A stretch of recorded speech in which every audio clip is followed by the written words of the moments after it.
Bom dia, pessoal. Bom dia, são 7 da manhã em ponto. Hoje é dia 18 de junho de 2026. Nós estamos começando a edição desta quinta-feira do Desperta, quentíssimo. E olha, antes de mais nada, eu preciso te avisar que a Polícia Federal está na rua para cumprir quase 2 dezenas de mandados de busca e apreensão e também mandados de prisão em Brasília e em outros estados.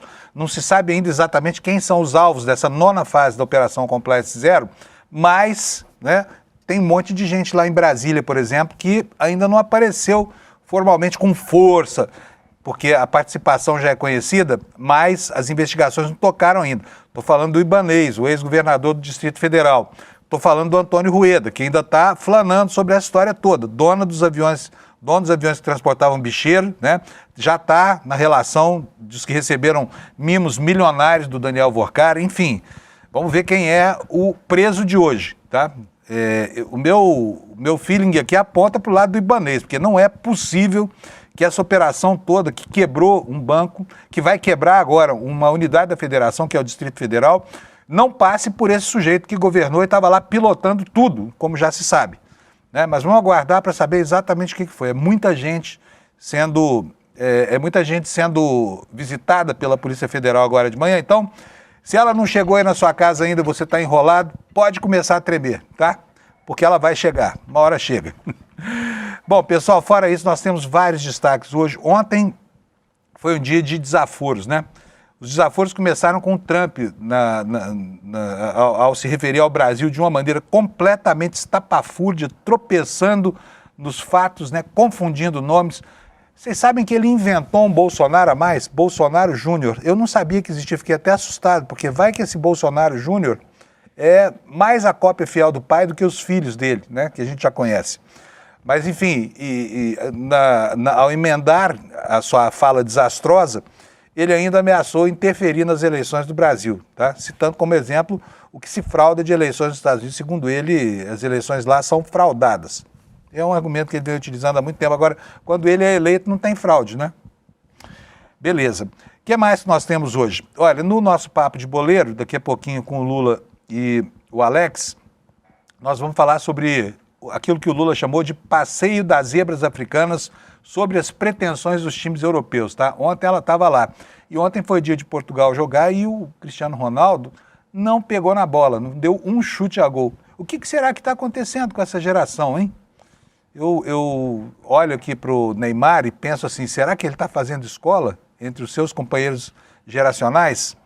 Bom, esses são os destaques hoje centrais aqui sobre o nosso jornal, mas tem uma coisa que calou fundo no coração das esquerdas e eu preciso anunciar para vocês, porque nós vamos discutir isso aqui também. O Lula ontem deu uma declaração muito enfática, foi gravada, de que não é de esquerda, que nunca gostou de ser chamado de esquerdista.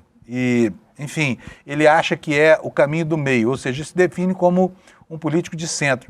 Ele já havia se definido como social-democrata em muitas ocasiões, mas ele talvez tenha feito a fala mais enfática. E fica sempre a pergunta, o que será que Lula pretendia com essa fala, né? Um político, quando abre a boca, nunca fala despretensiosamente. E conversando rapidamente com o Lula aqui hoje de manhã, a gente chegou aqui a uma conclusão de que uma parte da esquerda que sempre apoiou o Lula vai ficar muito magoada com isso, mas não vai abandoná-lo. E talvez a direita passe a olhá-lo com os olhos que ele quer ser visto, né? Os olhos de uma pessoa de centro. Acontece que no Brasil é difícil ser confundido com o centro, né? Porque o centro político não tem nenhuma virtude para apresentar e o Lula tem muitas virtudes. É isso, pessoal. Deixa eu chamar meus companheiros aqui do Papo de Boleiro. Daqui a pouquinho a gente faz a meteorologia e eu apresento os outros destaques para você, tá bom? Alex Amorim, cadê você, meu filho? Cadê o Lula e a vinheta? Hoje será que temos?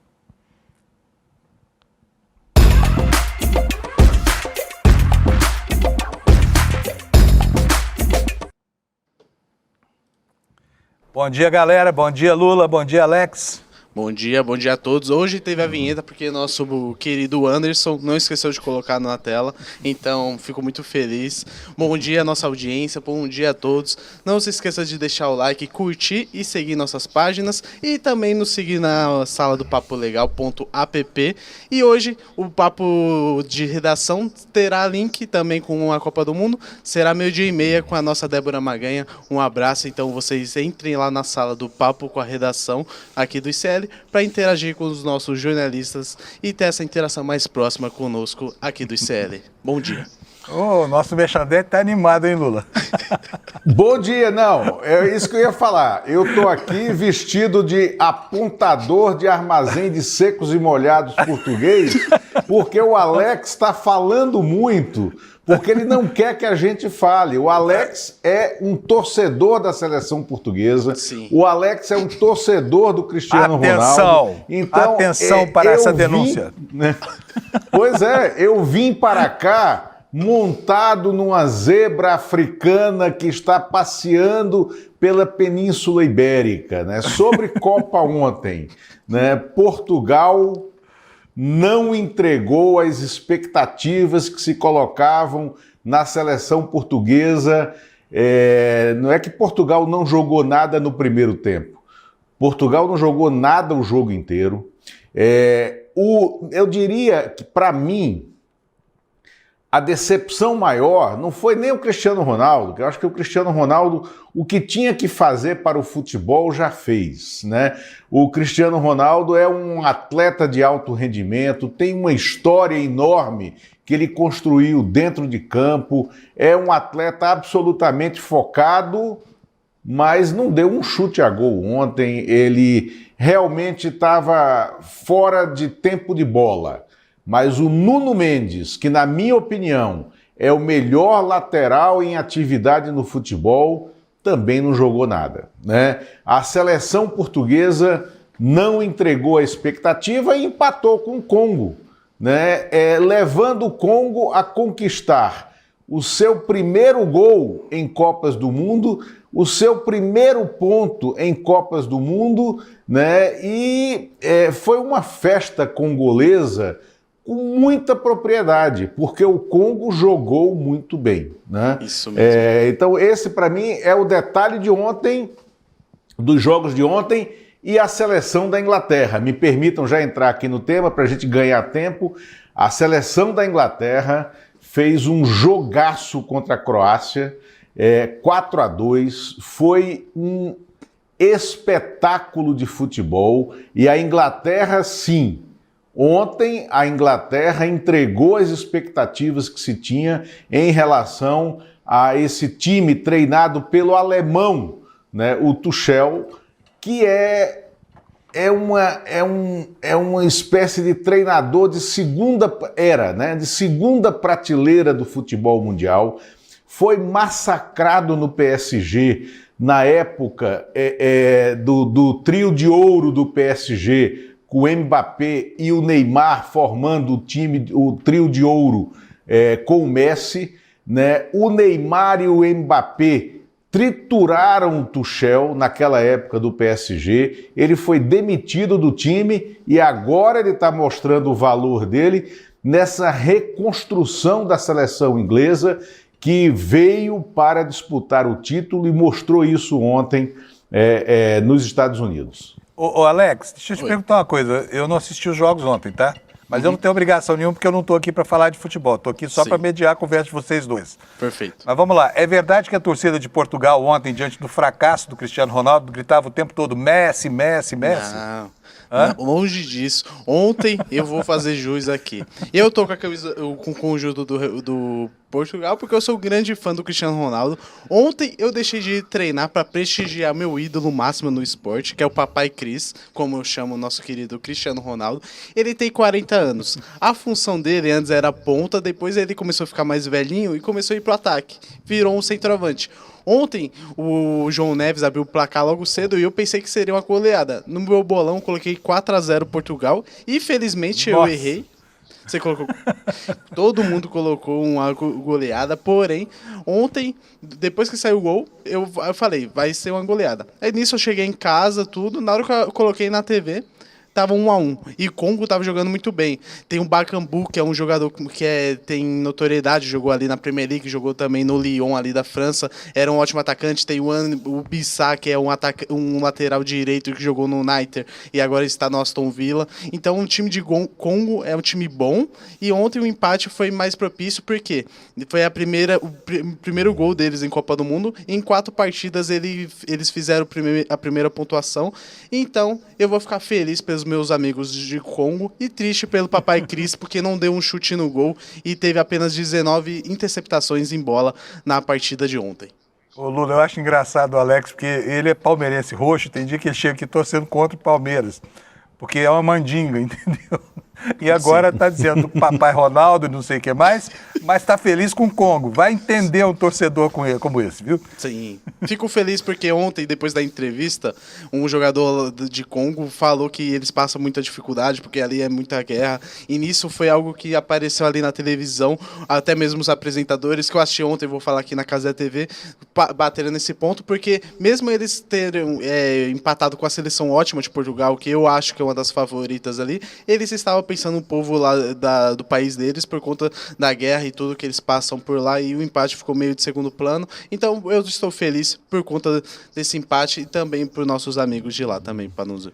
Agora, olha só, eu o Lula, andei dando uma olhada na transmissão da Cazé TV, rapaz, eu fico triste de ver a quantidade de anúncios de bet, sabe? É incrível como gente que teria todos os meios para não se envolver numa campanha que equivale à apologia às drogas, porque o jogo é uma droga, fazendo exatamente isso, né? Que não se espera de ninguém decente. Então, eu vou pedir uma coisa para o Alex hoje aqui.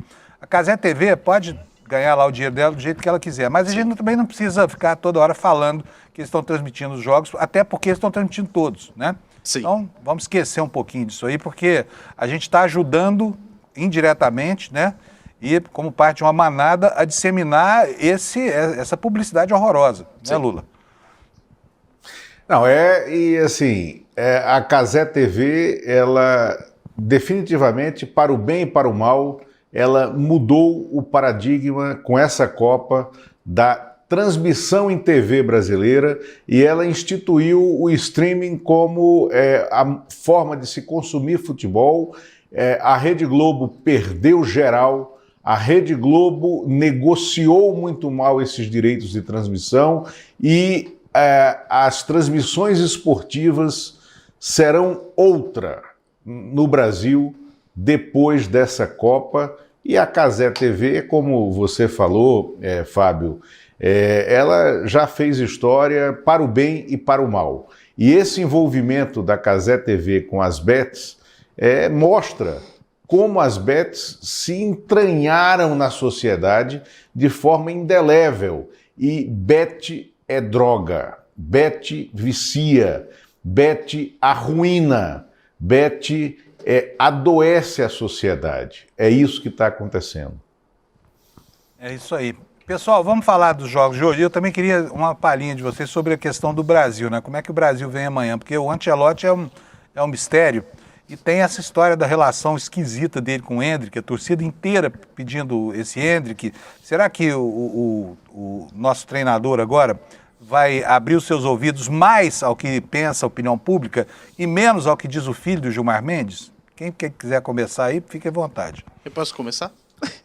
É porque eu preparei aqui uma artezinha que ontem teve um treino na tarde da quarta-feira, onde teve a provável escalação. Não foi uma provável, foi o time que treinou. O que acontece? O Gabriel Magalhães, por conta de cansaço, ele foi sacado do time. O Léo Pereira entrou na sua posição ali, e o Rafinha também, por conta da mesma situação, saiu e entrou no lugar do Luiz Henrique. Então a escalação que treinou ontem foi Alisson, Danilo, Marquinhos, Léo Pereira e Douglas Santos.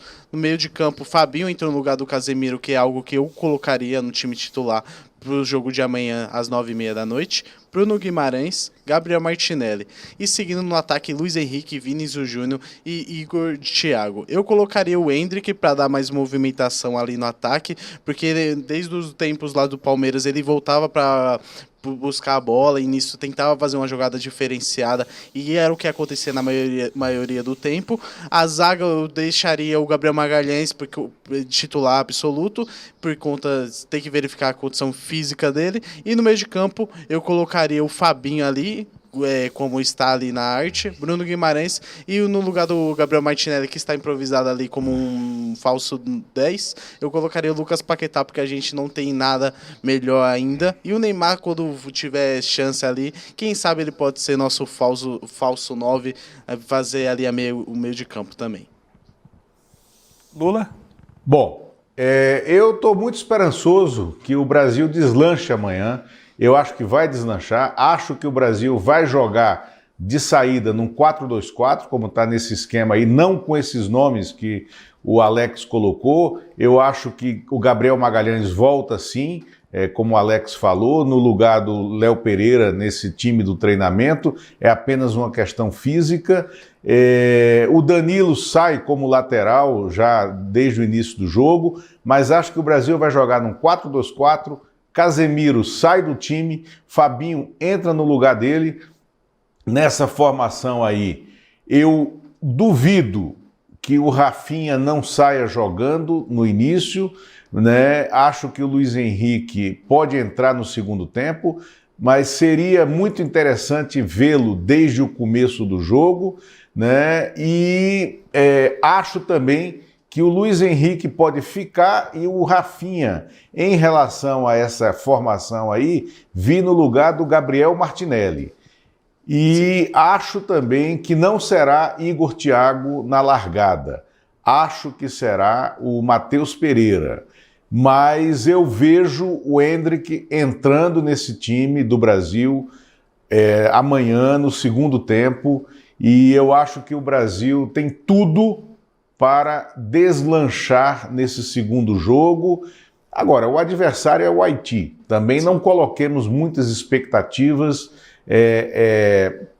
porque do outro lado está uma seleção que não tem história, não tem tradição e não tem jogo para enfrentar o Brasil se ele tiver alguma pretensão na competição. Isso mesmo, lembrando que o último jogo entre Brasil e Haiti foi há 10 anos atrás e foi uma vitória maiúscula, 7-1 para a nossa seleção brasileira. Tomara que o placar se repita novamente, né, pessoal? É isso aí. E Alex, o que nós temos para hoje? Perfeito. Eu posso só passar para os dois jogos de ontem e passar para os jogos de hoje? Pode, claro. Fica à vontade. Ontem teve, além do jogo entre Portugal e Congo e Inglaterra e Croácia, tivemos dois jogos também. Teve o jogo entre Gana e Panamá. Foi o gol ali no final do segundo tempo. O Caleb, que eu não vou me atrever a falar o nome ali, o sobrenome dele, fez o gol de Gana. Então, uma grande vitória ali pro pessoal de Gana. E à noite, nossos amigos da Colômbia, eu fiquei muito feliz que tem o John Arias ali. Ganhou de 3-1 de Uzbequistão, Daniel Munhoz aos 40 minutos, Luiz Dias e o Campas aos 90 minutos mais 9 do segundo tempo fizeram os gols da Colômbia, e o Abzovek ali do Uzbequistão fez o gol de honra ali dos nossos amigos uzbequistas. Então, vamos para os jogos de hoje. Hoje foi o que veio na minha cabeça. Tá ótimo. Eu improviso. Eu não vou falar o nome aonde vai transmitir, mas ali tá. Quem quiser, a partir de amanhã eu não vou colocar, só para nossa aderência ali que o nosso querido Panúncio falou. Hoje teremos o jogo entre Croácia e África do Sul, 1h da tarde, no Grupo A. No Grupo A também teremos o jogo 10 horas da noite entre México e Coreia do Sul. Pode passar por gentileza. No grupo B, teremos o jogo entre Suíça e Bósnia e Herzegovina às 16 horas da tarde, às 4 horas da tarde. E no grupo B também, Canadá e Catar, 7 horas da noite para fechar. Lembrando que ontem finalizou a primeira rodada da Copa do Mundo e hoje se inicia a segunda rodada, então vamos ficar de olho para verificar, porque se perder pode ficar complicado para alguns times e se ganhar pode já deixar a sua classificação adiantada, e também alguns times se classificar antecipadamente se vencer 2 jogos seguidos. Mais alguma coisa, Lula? Não, é isso. Eu aposto muito.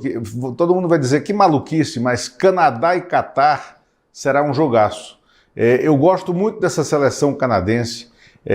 Será um jogaço. Vale a pena assistir. E quero me despedir aqui de vocês, pedindo que quem puder entre no Papo Legal para conversar, inclusive sobre futebol, com essa personagem que nós temos na nossa equipe, que é a Débora Maganha. A Débora Maganha, ela não joga nas 11, não. Ela joga nas 13 posições. Além das 11 em campo, ela é técnica também e cartola quando precisa, né? Então a Débora é uma personagem espetacular para se trocar ideias. Isso ela mesmo. Joga em mais, hein? A Débora são os 11, os 2 bandeirinhas, o juiz e o VAR. É muito mais do que isso. É impressionante a plasticidade dela. Posso me retratar? O Kleber Antônio, no Papo Legal, no Desperte Série, falou que é Uzbek. Ele falou Uzbek e virou Uzbekista. Minha nossa. É prazer, é isso mesmo. Muito obrigado por me corrigir. Estamos aqui. Não, agora para você se retratar, a gente tem que fazer um programa especial. Depois a gente faz. Perfeito. Depois da Copa. Né? Também é muito país novo nessa Copa, viu, Alex? A gente não sabe mesmo como é que é o gentílico, né? É Uzbek. Eu queria uma palavra. Porque você falou que é uzbekista. Ficou bonitinho também. O importante é comunicar. O resto é bobagem. Todo mundo entendeu. Vamos nessa. Abração para vocês dois. Daqui a pouco o Lula volta tchau. E o Alex continua aqui. Ô Lula, me ajuda com a Polícia Federal aí em Brasília, hein? Vamos ver se vão prender o Ibanez dessa vez, porque não é possível que o cara vai sair em colo nesse negócio. É o seguinte, um dos alvos é o senador Jacques Wagner. Do PT da Bahia. Sério? Eu preciso apurar aqui. Enquanto a gente volta... Né? Quando a gente voltar para a política, aí teremos novidades. Me conta uma coisa só. No caso do Jacques Wagner, já sabemos se é mandado de prisão, se é busca e apreensão? Não, busca e apreensão. Busca e apreensão. Mas não deixa de ser gravíssimo, né? Mais grave ainda é nunca terem ido bater na casa do Ibanez. Estão batendo na casa do Jacques Wagner e o Ibanez flanando nessa história toda aí, viu? Queria entender o motivo disso. Por que esse cara é tão revestido de teflon? Mas isso não é papo pra boleiro, isso é papo para nós daqui a pouco aqui no programa. Então, tchau, gente. Valeu, até daqui a pouco, tá? Até amanhã. Bem, meteorologia para vocês. Hoje está engraçado aqui no Instituto Nacional de Meteorologia. Vou mostrar para vocês por quê aqui. Olha. Tem 2 alertas aqui na página dos alertas, que é um no norte do país. Tá vendo essa mancha amarela aqui? Alerta de chuvas intensas e um alerta de chuvas intensas no sul. Aí você passa aqui para o gráfico da previsão do tempo e não tem chuva nenhuma no sul do país. Tem lá no norte, ó.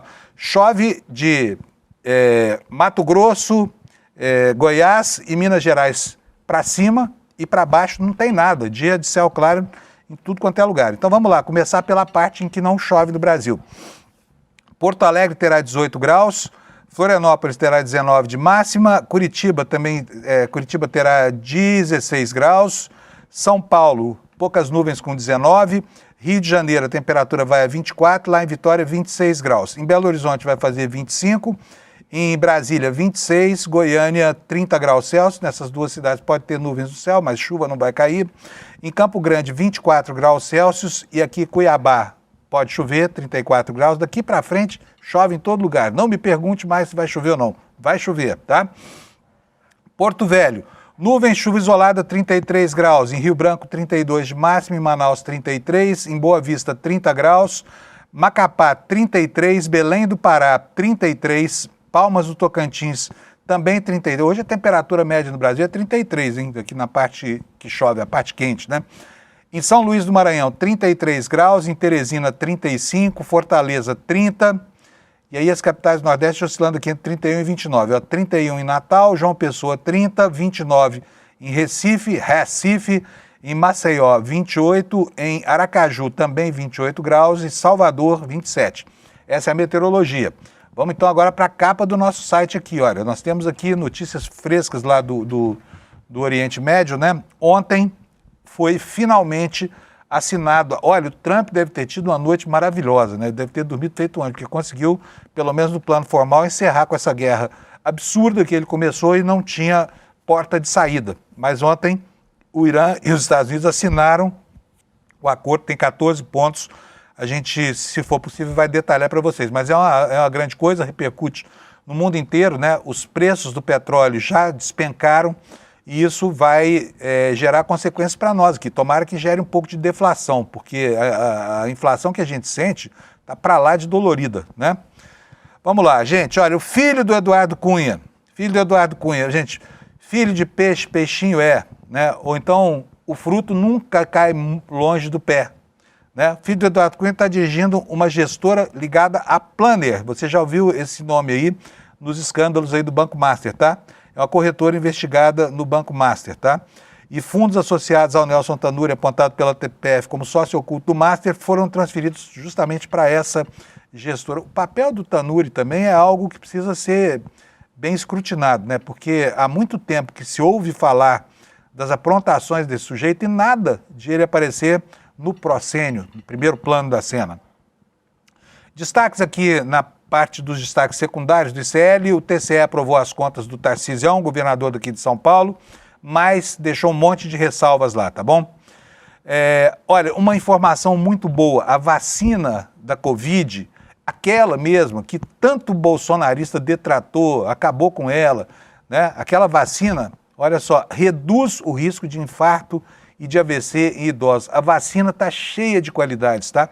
Quem não tomou, perdeu. Ainda dá tempo, tá? Porque tem vacina nos postos de saúde aí, tá? E uma última informação, no jogo bruto da corrupção de Brasília, olha só, hotéis e restaurantes, veja aí o último destaque, pagos por Vorcar, só a Ciro, tá? Tem vinhos de R$440 mil. A gente já sabe que um dia foi fazer uma degustação de charuto, não sei nem como é que chama isso. Aliás, eu acho horroroso esse negócio de charuto, acho de uma empáfia, sabe? O cara quer parecer que é o bonzão, ele acende um charuto, né? Tem gente que usa isso. Sei, o charuto é uma peça fálica, mas eu não entendo por que exerce tanto fascínio entre os adoradores dessa, que é uma droga também, né? Afinal de contas, é tabaco puro. Enfim, R$440 mil e degustação de mais de 1 milhão. Era a vida de nababo, né? Que o Sugar Daddy da corrupção do Brasil oferecia para os seus protegidos, né? Os seus Sugar Elders, como eu falei ontem aqui. É isso aí, pessoal. Deixa eu chamar o Kleber na redação para atualizar informações aqui. Aposto que o Kleber já apurou sobre a Polícia Federal aí. Quer ver? Bom dia, Kleber. Bom dia, Panunzio. Bom dia, comunidade de ICL. E também bom dia para o pessoal do Papo Legal. Obviamente, ali a gente já temos informações quentinhas para essa manhã sobre a operação na fase da compliance zero. Tinha certeza. Fala, Kleber, o que você apurou? Vamos lá. Um dos alvos da operação, além de Jacques Wagner, líder do governo no Senado, também temos Augusto Lima, que já apareceu mencionado várias vezes nas investigações e também nas notícias relacionadas ao caso Master, e as empresas e residências de Augusto Lima, tanto em São Paulo quanto em Brasília e Bahia, também estão entre esses 18 mandados de busca e apreensão na operação de hoje. Lembrando que a operação de hoje só tem mandados de busca e apreensão e também aplicação de medidas cautelares, Panunzio. Ah, não tem mandado de prisão, não? Não, hoje não temos prisão. Ah, então quer dizer que o Ibanez escapou mesmo, hein? Por enquanto, sim. Esse ensaboado, como é que consegue? O advogado dele é bom pra caramba, né? Nosso amigo aqui, o Cacai. Então, talvez isso ajude a entender um pouco desse conforto do Ibanez, sabe? Porque nada justifica que o homem que estava pilotando esse processo todo de compra do Banco Master pelo BRB não tenha sido nem minimamente molestado por ninguém até agora. Todo mundo já sofreu busca e apreensão. Ele não. Estranho, né, Cléber?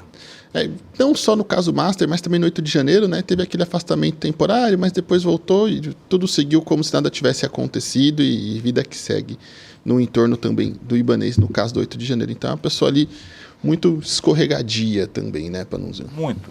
Diz que é o governador Teflon, né? O ex-governador Teflon, nada cola nele. Mas vamos lá, Kleber, quais são as outras informações? Vamos lá, Panunzio. Acho que a primeira notícia de hoje, vamos falar sobre a história da arma do Bolsonaro. Acho que eu queria ter dado um pouco dessa notícia nos últimos dias, mas a gente foi soterrado ali por várias notícias, quedas de sigilo do caso Master, julgamentos e afins, e acabou ficando ali meio de lado, mas só para nossa audiência, caso alguém não esteja inteirado do caso, mas essa semana a polícia militar do Distrito Federal, durante uma blitz, contra um militar do GSI, o Gabinete de Segurança Institucional, que faz a segurança do ex-presidente Jair Bolsonaro, foi parado em uma blitz e com ele foi apreendida uma arma em nome de Jair Bolsonaro. No boletim de ocorrência que eu tive acesso, ele declara que pegou a arma de Jair Bolsonaro a pedido do próprio, porque havia um problema na arma e que ele iria fazer a manutenção dessa arma. Tudo isso ficou muito estranho. A arma foi recolhida, foi aberto um inquérito na Polícia Civil para investigar esse caso, e o ministro Alexandre de Moraes, na terça-feira, ele emitiu uma decisão pedindo tanto que a defesa do ex-presidente Jair Bolsonaro quanto a Polícia Militar do Distrito Federal dessem esclarecimentos sobre esse caso, uma vez que a Polícia Militar do Distrito Federal é responsável ali pelo acompanhamento da custódia do ex-presidente que está em prisão domiciliar. E aí eu tive acesso aos esclarecimentos tanto da Polícia Militar do Distrito Federal, quanto também da defesa de Jair Bolsonaro. E as coisas ficam ainda mais absurdas, Panunzio, porque a Polícia Militar do Distrito Federal afirma que, como os militares do GSI não estacionam os carros dentro da casa de Jair Bolsonaro, então eles não fazem revistas nos carros. Mas eles também não explicam se eles fazem qualquer tipo de revista com os agentes que entram na casa de Jair Bolsonaro. Porque esse militar do GSI ele foi capaz de entrar na casa, falar com Jair Bolsonaro, recolher a arma de Jair Bolsonaro e sair da casa com a arma sem qualquer dificuldade. Sabe, como alguém que pega uma fruta e vai pra rua, uma coisa assim, pega um molho de chaves e sai pra rua. Simples assim, sem qualquer interferência. E a defesa de Jair Bolsonaro na tarde de ontem alegou que Jair Bolsonaro estava com essa arma porque quando ele foi condenado e teve ali o pedido de prisão domiciliar, não foi lavrado nenhuma ordem de recolhimento das armas dele. O que também é outro absurdo. Só que o ministro Alexandre de Moraes questionou principalmente um ponto muito importante, Panunzio. O ministro Alexandre de Moraes questionou, olha, por que o ex-presidente Jair Bolsonaro pediu para que a arma dele, que estava com um problema numa peça chamada percussor, fosse para manutenção às vésperas da finalização do prazo de prisão domiciliar dele. Ele ia, sabe, por que isso? Afinal de contas, devemos lembrar que, não muito distante, recentemente tivemos também Roberto Jefferson, outro que estava em prisão domiciliar, e tinha um verdadeiro arsenal em casa, Panunzio. E aí jogou granadas em policiais, deu tiro pro alto, fez aquela balbúrdia toda. Então, o ministro Alexandre de Moraes questionou também, olha, por que isso aconteceu? E assim, a alegação do GSI é que eles, como o Bolsonaro estava tomando remédios psiquiátricos e afins, eles que teriam removido essa peça, o percursor, para que a arma não disparasse, porque como o Bolsonaro não estaria em plenas faculdades mentais, então não era ideal que ele tivesse uma arma funcional dentro de casa. Só que as coisas só se complicam, Panos, porque o GSI alega que ele não estaria em plenas faculdades mentais. Só que é o mesmo Jair Bolsonaro que promove uma verdadeira romaria na porta da sua casa, com políticos indo discutir com ele os rumos da política nacional. E ele discutindo e decidindo os rumos da política nacional também, como a escolha do filho para candidato à presidência, a escolha de candidatos a senador, deputado nos estados. Então, pera lá. Ele não tem faculdades mentais ali para algumas coisas, mas ele pode decidir os rumos da política nacional, mesmo fora das faculdades mentais, isso com base no que o próprio GSI diz. Sem falar da verdadeira bagunça, né, Panunzio? Porque nós temos um preso domiciliar, um criminoso condenado com acesso a armas.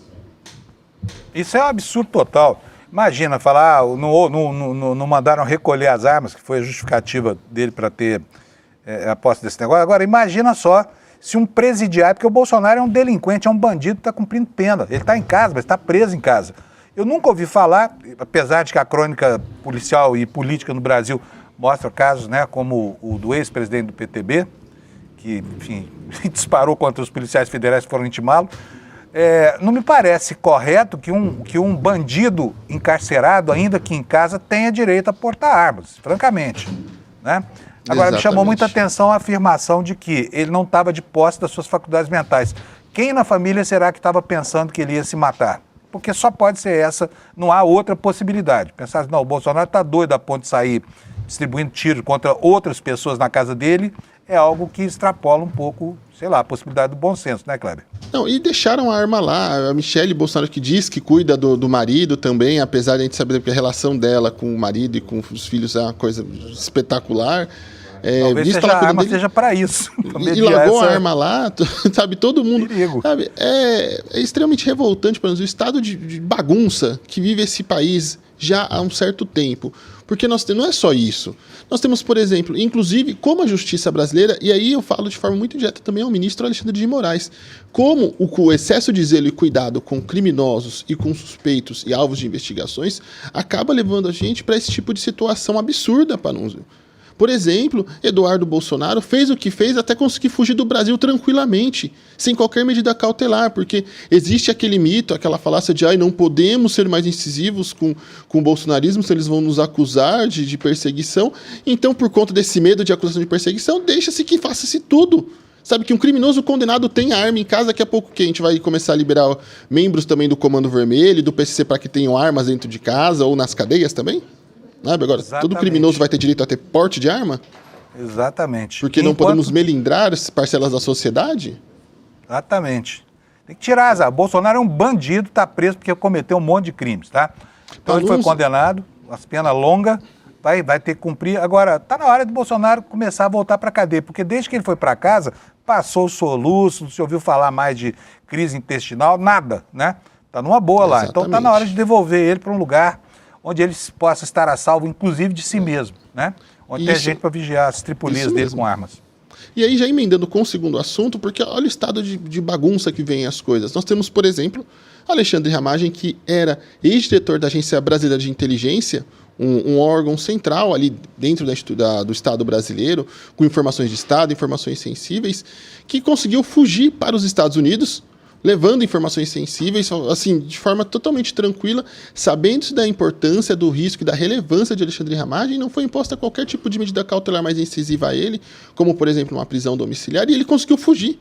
Fugiu para os Estados Unidos com as informações que ele tinha dos tempos que ele foi diretor da ABIN, e inclusive a Intelis, que é uma entidade de classe dos servidores da ABIN, inclusive lançou essa semana uma nota questionando a justiça e o Estado brasileiro, por exemplo, porque existem diversos servidores da ABIN que são alvos de inquéritos por obstrução de justiça, naquele caso da ABIN paralela, e que ocupam diretorias e que estão lá até hoje, inclusive.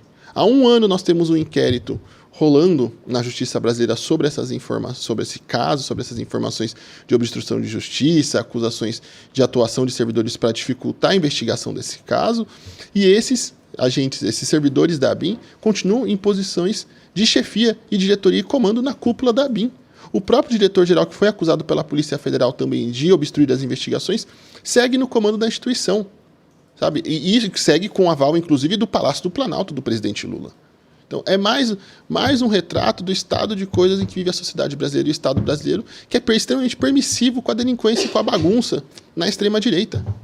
Sabe? É ex-presidente condenado e criminoso com arma, é ex-diretor da Agência Brasileira de Inteligência que foge para o exterior levando informação junto com ele, é diretor de agência de inteligência acusado de obstrução de justiça, investigado e indiciado por obstrução de justiça, que segue no cargo tranquilamente. Sabe? Olha o nível das coisas hoje. É revoltante isso, sabe? Eu me controlo muito dentro dessas notícias porque, sabe, eu queria muito um dia chegar e dar uma série de notícias como se a gente estivesse na Noruega, na Dinamarca, sabe? A gente não consegue esse tipo de coisa. Pode esquecer. Aqui é Brasil. Eu tenho que falar do ex-presidente condenado que anda dentro de casa com uma arma na cintura.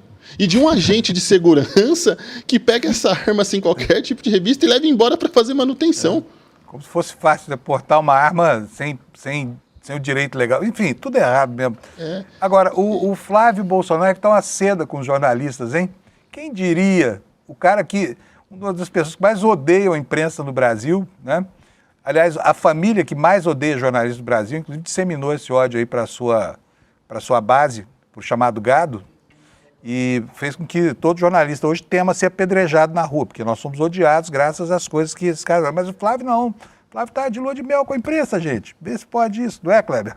Ele anunciou, eu recebi uma nota da campanha dele, que ele anunciou que vai fazer nos próximos dias um tour por redações e fazer reuniões com veículos de imprensa, redações, diretores de redação, CEOs veículos, sites, jornais e afins de imprensa de todo o país para fazer de boas relações, fazer o meio de campo, num momento onde tudo anda muito ruim para Flávio Bolsonaro, né? Qualquer notícia sobre ele envolve Dark Horse, envolve qualquer tipo de problema em relação à mesma, sabe, a idoneidade do candidato, uma vez que ele já mentiu seguidas vezes sobre a sua relação com Daniel Vorcaro, foi pego na mentira diversas vezes, e agora ele tenta, já que ele não consegue se desvencilhar do caso Dark Horse e da sua relação com Daniel Vorcaro, agora ele vai tentar de novo voltar para a pose de moderado, de quem não foi o cara que até esses dias estava ali ameaçando as instituições. Devo lembrar que uma fala dele num evento há um ano atrás falava sobre, olha, se a gente ganhar o poder novamente e o Jair Bolsonaro não for libertado, nós vamos ter que pressionar as instituições. Estava ali praticamente conclamando um outro golpe. Então é um cara que sempre foi extremista. Quero convidar o senador Flávio Bolsonaro a começar o seu tour nas redações pelo Intercept, né? Porque ao ser desmascarado, ao ver a sua relação, ao achar que ele promovia contra esse banqueiro, Vorcaro, ele chamou o repórter de mentiroso, lembra? Horas antes de ser desmentido. Então, Flavinho, vai lá explicar as rachadinhas lá no Intercept, vem aqui no ICL, tá? Porque as outras redações, Globo, Estadão, é mole para você. Vem aqui para nós, tá? Para a gente fazer uma bela entrevista com você. E, Panunzio, só um ponto importante, ele tenta se colocar agora como moderado, mas o irmão dele, Eduardo Bolsonaro, já mostra ali que moderado ali naquelas, né? Pedi para nossa equipe separar uma arte, que é uma declaração do Eduardo numa entrevista ao Metrópolis essa semana. A gente já tá com a arte fácil aí? Vamos dar uma lida juntos. Flávio é o primeiro candidato a presidente que já se encontrou com diversos chefes de Estado, tudo através de intermediação minha. Então, Eduardo Bolsonaro lhe entrega resultados para a campanha do Flávio Bolsonaro. Aqui nós temos, mais uma vez, apesar da campanha de Flávio Bolsonaro negar, a gente tem o Eduardo Bolsonaro se colocando mais uma vez como possível chanceler brasileiro, caso o irmão seja eleito. Chanceler com mandado de prisão pendurado no pescoço, né? Exatamente. Então, mais uma vez, mais um retrato da bagunça que vive o Brasil. Nós temos um condenado ali se colocando praticamente como futuro chanceler brasileiro. Um extremista de primeira hora, mas segundo Flávio, não. Ele é uma pessoa moderada, mas enchendo, se lotando ali ao seu redor de extremistas inveterados. Ao menos o Brasil vai ter uma casa com os luxos de uma embaixada, que é a casa onde o Eduardo Bolsonaro encostou seu colchão de ar, né? Que é um spa, na verdade, com quadra de tênis, com piscina. Então, serve como representação. Então, mas vamos ver, eu acho que ele não vai ser chanceler nenhum, não, viu? Eu espero que não, viu? Até porque ele vai ter que pisar em solo brasileiro e aí é capaz de botar um par de algemas nele, né? Pulseiras prateadas, Panunzio. Como eles não vão ganhar a eleição, nada disso está em questão, viu, Kleber? Mas olha, eles se colocam desse tipo de coisa assim, é absurdo, sabe? A normalidade como se colocam assim. É isso aí. Então está feito o convite, senador Flávio Bolsonaro, comece pelo Intercept, em seguida vem aqui ao ICL, que nós vamos receber o senhor digamos assim, com uma pauta muito bem estruturada, tá? Que certamente não será apresentada a você em outros órgãos de imprensa. Valeu, Kleber. Um abração para você. Até amanhã, tá? Até mais. Tchau, tchau.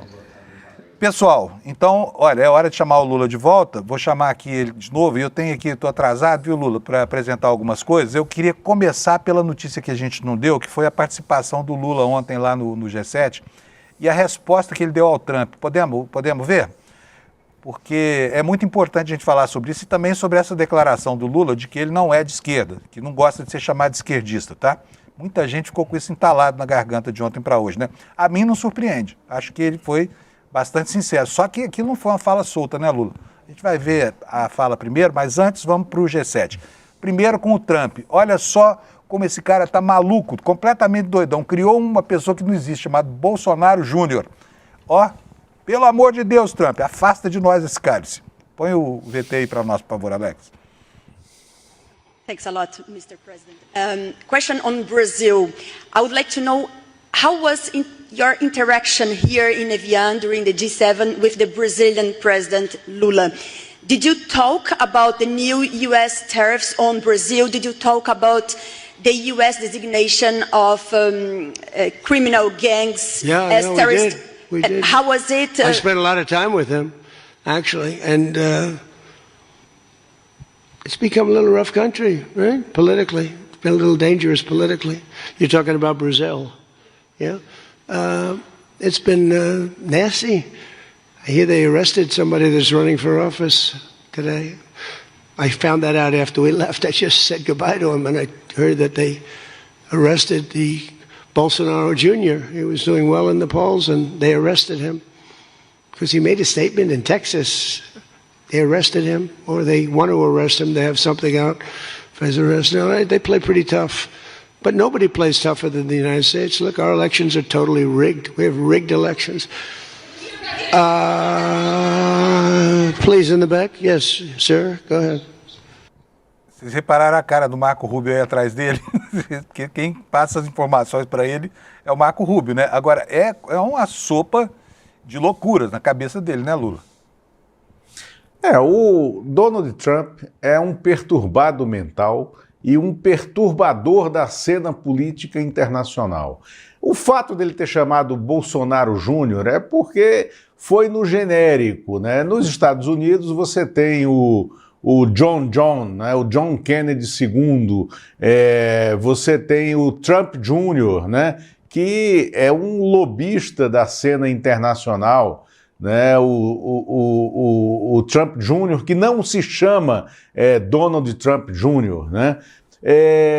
Então ele colocou nesse genérico, o que prova que quando fala de Brasil, o Donald Trump segue um roteiro que é dele porque ele comprou, mas alguém passou para ele e estava ali atrás dele. É o Marco Rubio, é o Peter Hegseth, né? São esses corvos do Partido Republicano nesse momento. Ele não tem nenhuma conexão e nenhuma informação maior, né, da maneira deletéria como o clã Bolsonaro atua no país, e não tem a menor importância para ele. Não tem a menor importância ideológica. É apenas aqueles que estão à disposição para fazer o que eu quero, para falar o que eu quero e que podem aderir à minha agenda. Então, os Bolsonaro são meros usurários e usuários, né, desse trumpismo, desse radicalismo de extrema-direita que nos tem na cabeça deles.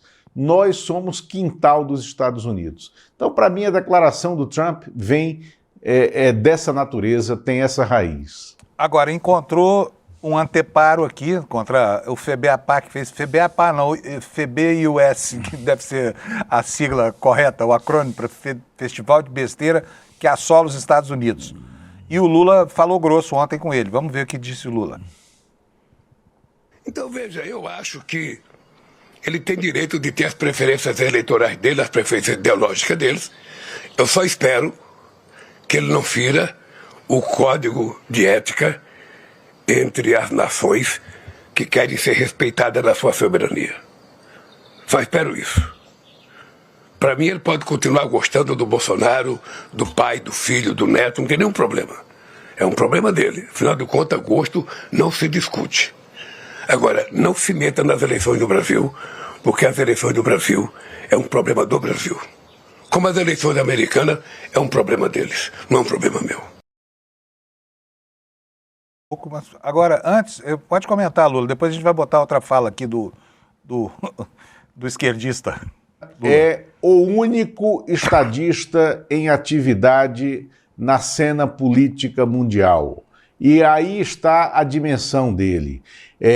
Se nós observarmos como o presidente Lula se deslocou no G7, né, como o ar se deslocava no G7 quando ele caminhava, indo para as fotos, as pessoas o procurando, e o próprio Trump querendo interagir com ele, mostra que o estadista, nesse caso, é o brasileiro. O americano é um personagem do mal, é um personagem perverso colocado na cena. Pouco, mas falou grosso o Lula também. Olha, só que o Lula ontem criou mais polêmica por uma declaração que foi uma declaração capturada no ambiente onde ele estava, e ele se define ideologicamente, tá? Isso aqui, se você não viu, vai doer no seu coração se você se considera de esquerda, você que está me assistindo, tá? mas tem uma explicação que o Lula vai dar para a gente depois para esse tipo de coisa. Vamos ver primeiro o que disse o Lula ontem ao se definir politicamente como um político de centro que não gosta de ser confundido com a esquerda. Mostra para nós, por favor, Alex. 52. Estados Unidos, republicano. In the U.S., the Republicans have more than the Democrats in office. More time. Na França, France também, o socialista tem bem menos. socialists have less time in office than. Ou seja, o que isso prova? What does this prove? Que o mundo não é de esquerda.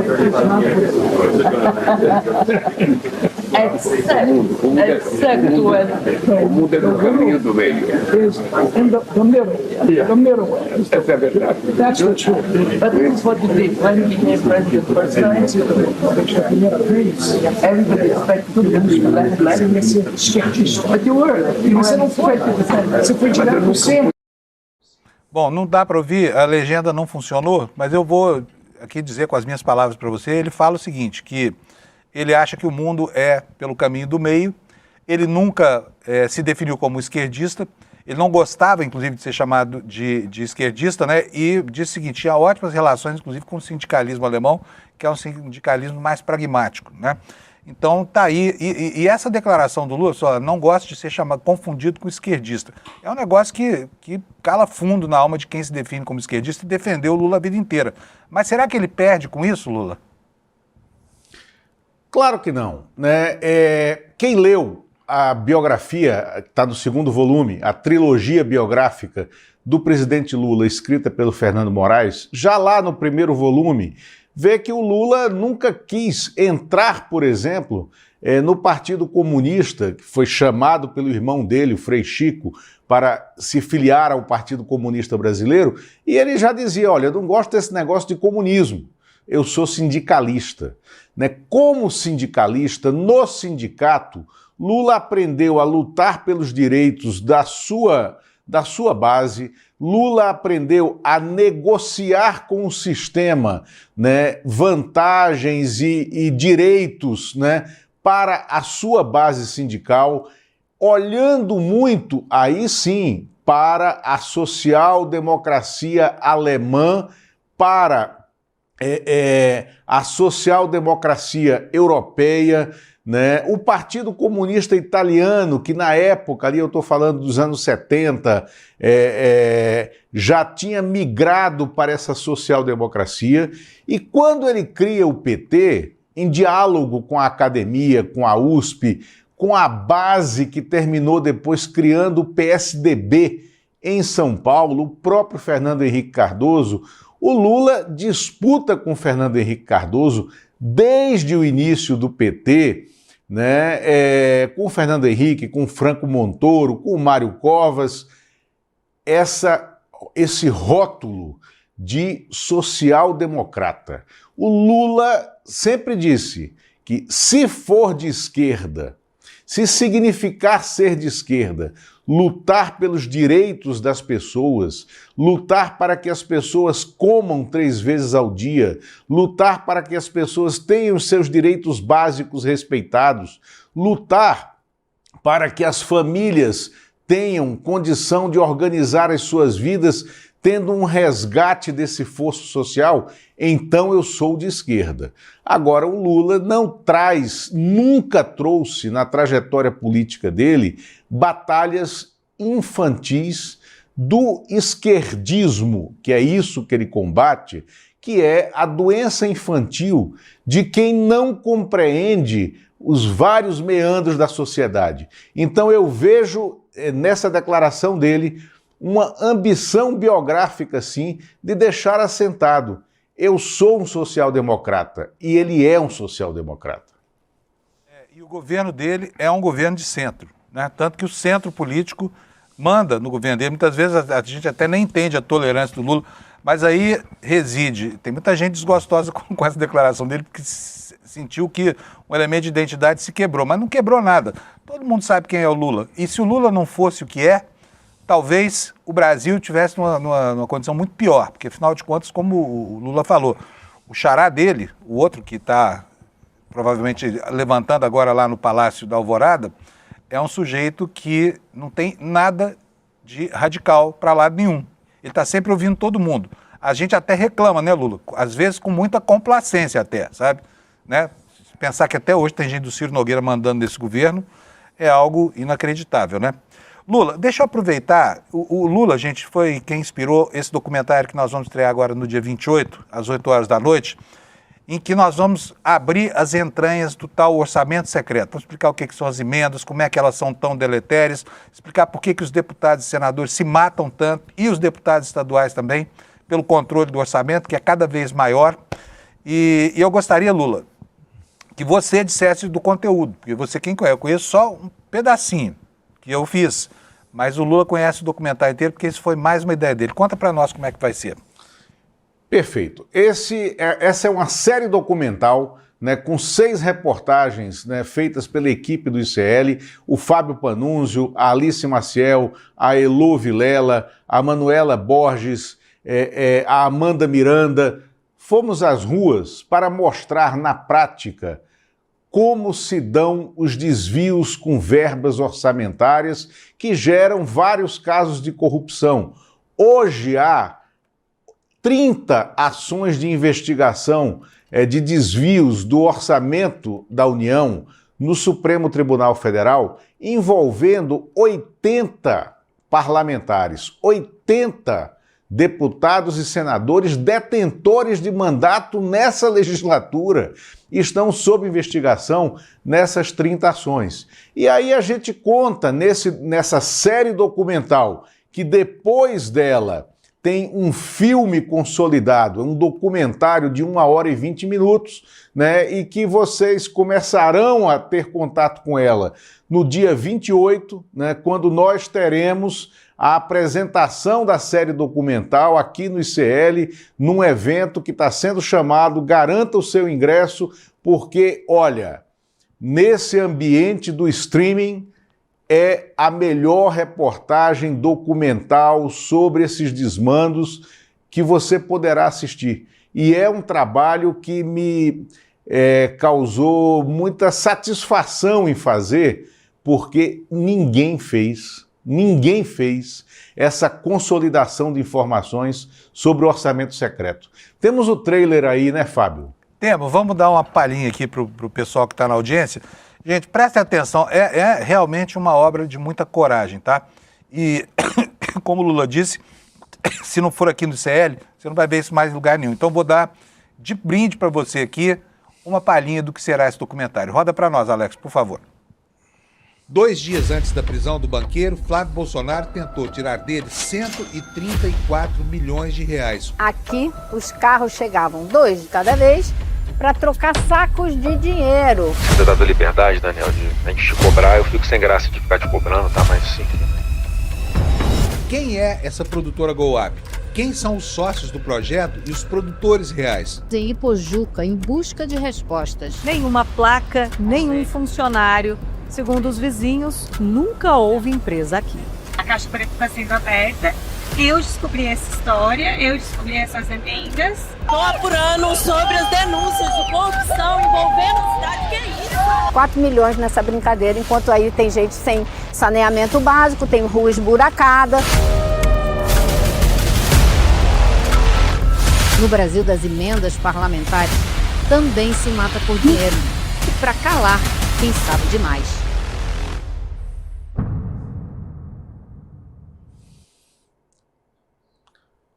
Também na edição do Marcelo. Fala, Lula. Não, garanta seu ingresso para assistir a essa discussão e ao lançamento dessa série, porque vale a pena. Muito bom. Lula, acho que por hoje é isso, né? Nós estamos em ciminha da hora aqui. Eu quero agradecer a você. Eu só queria saber se tem alguma atualização sobre essa operação. Fábio, acho que não tem, nenhuma atualização imediata daqueles nomes, né? Os alvos são 18 pessoas, né? Entre elas o Jacques Wagner, líder do governo no Senado, e o Augusto Lima, que é o atual marido da Flávia Arruda, né? Que agora se chama Flávia Pérez, que foi ministra da articulação política do governo Bolsonaro, né? O Augusto Lima é sócio do Daniel Vorcaro. Agora, só um dado aqui, O Jacques Wagner sempre falou que essa relação, nunca escondeu essa relação de amizade que tinha com Augusto Lima. Augusto Lima, na origem, lá na Bahia, ele era vendedor de abadás, né, de blocos de carnaval, do Carnaval de Salvador. E nesse caso específico, a nora da mulher do Jacques Wagner, né, porque é casada com o filho dela, com a Fátima, né, a nora da mulher do Jacques Wagner tem uma relação societária numa empresa de venda de produtos do Banco Master, né, com o Augusto Lima. Essa relação é o que se investiga. Muito bom. Beleza, Lula, um abração para você. Amanhã a gente se encontra de novo aqui às 7 da manhã no nosso Papinho de Boleiro e para falar mais sobre política, encerrando a semana. Obrigado, Lula. Abraço. Valeu. Pessoal, eu não posso deixar de mostrar para vocês aqui uma última informação que eu acho da maior desfaçatez, né? Ontem, isso aqui está na capa do jornal Estado de São Paulo hoje, é a entrevista que o Hugo Mota concedeu, só de áudio, não se deixou gravar não, porque o coronelzinho lá não quer saber de botar a cara dele nessas frias, né? Dizendo que o Ciro Nogueira chamou ele para ir para Lisboa no jatinho, e foi. E ficou lá 5 dias por conta do Vorcar, as diárias de hotel podem ter custado quase 200 mil reais, tudo bem, pode receber. No meu tempo, isso chamava corrupção, tá? Agora chama mimo, segundo a Polícia Federal, né? Mudou a palavra. Por quê? Porque a palavra mimo normaliza a corrupção neste país que está completamente carcomido por esse mal, tá bom? É isso aí, vamos lá para o encerramento. A enquete de hoje, bota na tela para mim, a enquete de hoje eu nem falei sobre ela aqui, estava lá no nosso Papo Legal. Lula acerta ao reagir publicamente às declarações do Donald Trump? 91%, todo mundo acha que sim, né? Para defender a soberania do Brasil. 8% acham que ele deveria ser mais cauteloso e 1% dizendo que não, que isso só aumenta a tensão diplomática. Então, mas o apoio é maciço à reação do Lula, né? Nós já falamos aqui sobre o documentário que vamos lançar, então vou pular essa parte para apresentar para vocês a audiência de hoje. 25.362 pessoas nos vendo e ouvindo agora. Nós estamos aí 8 mil na frente do segundo colocado, que é a Jovem Pan, e depois vem essa fila de gente aqui atrás de nós, tá? Pessoal, bom dia para vocês, boa quinta-feira. Amanhã, sexta-feira, a gente está aqui 7 da manhã de novo para continuar contando a crônica desse país tão interessante chamado Brasil. Tchau. 2 dias antes da prisão do banqueiro, Flávio Bolsonaro tentou tirar dele 134 milhões de reais. Aqui, os carros chegavam 2 de cada vez para trocar sacos de dinheiro. Você dá da liberdade, Daniel, de a gente te cobrar, eu fico sem graça de ficar te cobrando, tá? Mas sim.